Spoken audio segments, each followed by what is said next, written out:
Shalom. Hari ini kita akan renungkan Injil Yohanes pasal 6, teksnya ayat 60 sampai 71. Dan sudah dibagi dua paragraf. Paragraf yang pertama ayat 60 sampai 65. Murid-murid Yesus juga susah menerima ajaran Yesus dan bersungguh-sungguh. Tetapi Yesus tahu bahwa siapa yang tidak percaya dan siapa akan menyerahkan dia. Paragraf yang kedua, ayat 66 sampai 71. Mereka yang tidak percaya Yesus mengundurkan diri, tetapi tetap ada mereka yang percaya Yesus dan berkata, "Perkataanmu adalah perkataan hidup yang kekal." Kesimpulannya, murid-murid Yesus juga susah menerima ajaran Yesus dengan berkata, perkataan ini keras, dan juga ada yang bersungguh-sungguh. Tetapi Yesus tahu bahwa siapa yang tidak percaya dan siapa akan menyerahkan dia.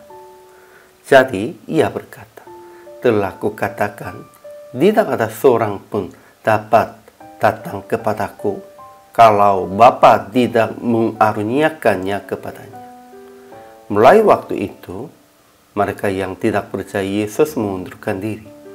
Tetapi tetap ada mereka yang percaya Yesus dan berkata, "Perkataanmu adalah perkataan hidup yang kekal." Tetapi Yesus katakan, "Namun seorang di antaramu adalah iblis." Ajaran tentang Allahnya. Pertama, Yesus tahu bahwa murid-muridnya bersungguh-sungguh tentang hal itu dan berkata kepada mereka, "Adakah perkataan itu menggoncangkan imanmu?" Kedua, menurut Yesus, lo memberi hidup, daging sama sekali tidak berguna. Perkataan-perkataan yang ia katakan adalah lo dan hidup. Ketiga, Yesus tahu dari semula siapa yang tidak percaya dan siapa yang akan menyerahkan dia. Dan berkata, seorang di antaramu adalah iblis.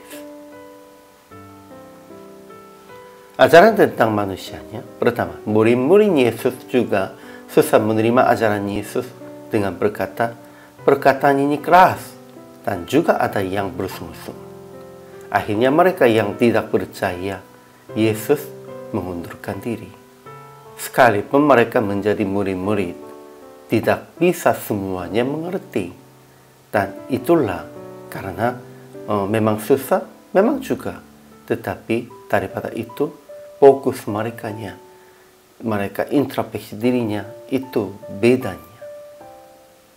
Kedua, tetapi tetap ada mereka yang percaya Yesus dan Petrus berkata, perkataanmu adalah perkataan hidup yang kekal, dan kami telah percaya dan tahu bahwa engkau adalah yang kudus dari Allah. Jadi aplikasi hari ini, pertama, usaha akan menerima dan memahami ajaran Yesus dengan rendah hati, sekalipun keras dan susah mengertinya. Ya, karena itu semuanya kita tidak cukup.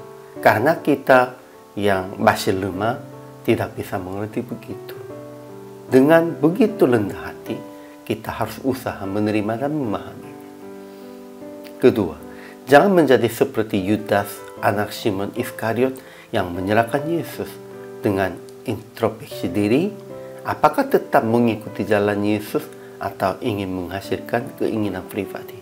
Kita harus introspeksi diri di dalam hati dan tentang dirinya sendiri.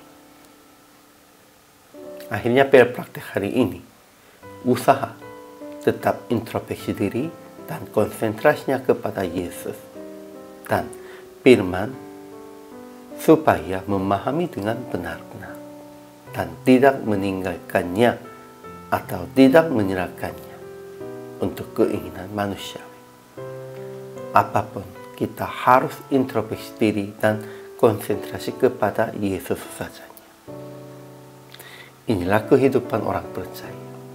Inilah kewajiban semua hamba Tuhan. Hari ini juga selama melayani, Tuhan Yesus memberkati.